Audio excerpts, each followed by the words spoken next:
अक्सर हम जब काम करने की इच्छा रखते हैं ना, और स्पेशली जनता के लिए कुछ कर गुजरने का जज्बा रखते हैं, तो अपने ही ऊपर संकट ले आते हैं। कुछ ऐसा ही किया सचिन पायलट ने भी। पायलट ने पिछले 5 साल में जो भी कदम उठाए वो बिल्कुल निस्वार्थ थे, जनता के लिए थे। लेकिन उनके उठाए हुए इन कदमों ने आज उनकी हालत ये कर दी है कि उन्हें जो तवज्जो मिलनी चाहिए थी, इतने ईमानदार और कर्मठ कार्यकर्ता होने के बावजूद जो सम्मान मिलना चाहिए था, वो नहीं मिला। आपको बताऊं कि मैं इस वीडियो में कौन सी हैं वो भयानक बड़ी गलतियां जिनकी वजह से सचिन पायलट की ऐसी हालत हुई। मेरे साथ बने रहिए इस वीडियो के लास्ट तक। नमस्कार, मैं हूं चेतना शर्मा आपके साथ और आप देखना शुरू कर चुके हैं राजस्थान संवाद। तो सबसे बड़ी गलती थी वो थी मानेसर जाना। कांग्रेस में सचिन पायलट की बगावत को कुछ नेता आज भी दुर्भाग्यपूर्ण ही मानते हैं। शायद उसे भुलाना पार्टी और उनके लिए आसान नहीं है। दरअसल एक तरफ जहां राजस्थान में अशोक गहलोत सरकार अपने 3 साल का जश्न मनाने में जुटी थी, वहीं सचिन पायलट के साथ मानेसर में 19 विधायकों के साथ बगावत एपिसोड शुरू हो गया था, जिसकी टीस कहीं ना कहीं आज भी है। उसी की वजह से आज भी उन्हें वो जगह नहीं मिल पाई जो असल में मिलनी चाहिए थी। दूसरी थी, एक्शन लेने में उन्होंने बहुत देरी कर दी आलाकमान के खिलाफ। जी हां, अगर कहीं ना कहीं उनको आलाकमान से दिक्कत थी, कहीं ना कहीं उनकी मांगों को नहीं माना जा रहा था, तो वो चुपचाप क्यों बैठ गए, सब कुछ क्यों सहते रहे। उन्हें उसी टाइम कोई स्टैंड लेना चाहिए था। और वो ही नहीं, उन्हें फॉलो करने वाले कार्यकर्ता, युवा, उनकी इतनी बड़ी फैन फॉलोइंग है, सब लोग चाहते थे कि अब सचिन पायलट को कोई ना कोई डिसीजन ले लेना चाहिए। लेकिन फिर भी उन्होंने उनके खिलाफ कोई डिसीजन नहीं लिया और यही चुप्पी उनकी दूसरी बड़ी सबसे गलती बन गई। जी हां, और इसी गलती का खामियाजा वो आज तक उठा रहे हैं। हालांकि उनके सब्र का बांध टूट चुका है कई बार, लेकिन जब उन्हें एक्शन लेना चाहिए था जिस समय पर, उस समय उन्होंने कोई एक्शन नहीं लिया। नेक्स्ट गलती जो उनको भारी पड़ी वो थी अनशन पर बैठकर दोबारा मान जाना।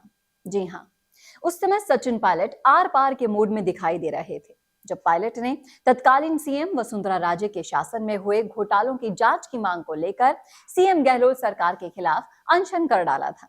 लेकिन इस अनशन के जो नुकसान हुए वो ये थे कि पायलट की छवि खराब हो गई, क्योंकि उनकी मांगों को तो दरकिनार किया गया है, साथ ही उन्हें पार्टी विरोधी करार दे दिया गया और विपक्ष ने भी इसका जमकर फायदा उठाया था।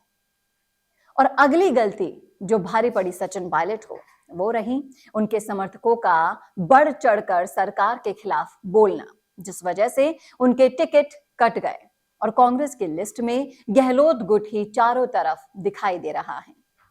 राजस्थान में कांग्रेस के वरिष्ठ नेता सीपी जोशी खुद को राजनीति के दमदार डिजाइनर से कम नहीं समझते। वो कभी राहुल गांधी की टीम के सदस्य माने जाते थे और इस समय टीम अशोक गहलोत का विश्वास भी उन्हें हासिल है और राजस्थान विधानसभा के वो अध्यक्ष हैं। और सीपी जोशी की तरह ही राजस्थान के तमाम वरिष्ठ नेता अशोक गहलोत की राजनीतिक शैली में खुद को सुरक्षित महसूस कर रहे हैं। और गहलोत जी की जो निगाहें हैं वो प्रदेश के हर वर्ग के साथ पिछड़े वर्ग पर टिकी हैं। और गहलोत जी की जो वसुंधरा राजे से सांठगांठ है, इस पर भी जो सचिन पायलट ने निशाना साधा था वो भी उन्हें बहुत भारी पड़ गया था। और गहलोत जी का जो राजनीतिक डिजाइन है चुनावों को जीतने का, उसका तोड़ सचिन पायलट के पास नहीं है। पायलट ने जुलाई 2020 में जो कदम उठाया था वो भी बिल्कुल असफल हो गया था। वो अपने जो करीबियों के साथ मानेसर चले गए थे, वो उन्हें काफी भारी पड़ा था। और बाद में पायलट के 3 विधायकों ने मान मनोवल के साथ वापसी भी कर ली थी। लेकिन आप यहाँ ये बताइए कि जो मान मनोवल पहले कर लेनी चाहिए थी, जिस गलती का हिसाब पहले कर लेना चाहिए था, क्या वो अब कर लेने से वो तवज्जो, वो सम्मान मिलेगा जो उस समय मिला था? इतनी बगावतें, इतने अनशन, ये सब कुछ जो किया सचिन पायलट ने अपनी जनता के लिए किया, अपने चाहने वाले कार्यकर्ताओं के लिए। लेकिन उन्हें क्या मिला इसके बदले में? उन्हें मिला बेइज्जती, उन्हें नकारा, निकम्मा, कोरोना तक करार दे दिया गया। तो इस तरह के जो उन्होंने स्टेप उठाए थे, भले ही वो कार्यकर्ताओं के भले के लिए थे, अपनी जनता के लिए उठाए हुए स्टेप्स थे, लेकिन कर भला तो हो भला वाली लाइन तो आपने सुनी है, लेकिन यहां पर ये लाइन सचिन पायलट पर उल्टी ही पड़ती हुई दिखाई दे रही हैं। पायलट ने बहुत चाहा कि वो अपनी जनता के लिए स्टैंड ले, अपनी सरकार से उनके लिए काम करवाए, चाहे वो पेपर लीक का मुद्दा हो, उसके लिए भी उन्होंने बहुत बड़ा स्टैंड लिया था। अपनी ही सरकार पर कई आरोप लगाए थे और आरोपियों को पकड़ने की जिद तक कर ली थी। लेकिन हुआ क्या? वही हुआ जो अशोक गहलोत चाहते थे, वही हुआ जो आला कमान और अशोक गहलोत के बीच में हुई साठगांठ चली थी। सचिन पायलट को हमेशा की तरह दरकिनार कर दिया गया, लेकिन अब सचिन पायलट की जो छवि है 36 कौम नेता की, और जिस कौम से वो आते हैं यानी गुर्जर कौम, अब वो बदला लेने के लिए पूरी तरह से तैयार हैं, क्योंकि पायलट के फेस पर ही पूरे गुर्जर वोट बैंक मिल गए थे कांग्रेस को।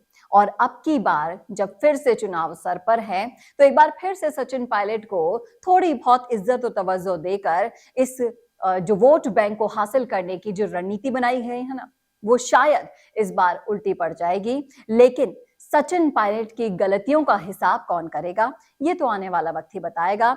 क्या उनको वो तवज्जो मिल पाएगी जिसके वो हकदार हैं?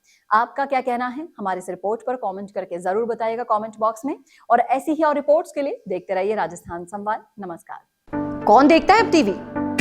टीवी पर आपको कितनों ने देखा, ये कैसे पता चलेगा? घर घर इंटरनेट पहुंचने के बाद अब सब कुछ है डिजिटल। आपका वीडियो कितनों ने देखा, ये हर पल आपको पता चलेगा, इसलिए डिजिटल मीडिया में बनाइए अपनी पहचान। 4.5 करोड़ से ज्यादा व्यूज और 3,27,000 से ज्यादा सब्सक्राइबर वाले राजस्थान के चैनल राजस्थान संवाद पर करवाइए कवरेज। ज्यादा जानकारी के लिए व्हाट्सएप करें 7339900549 पर।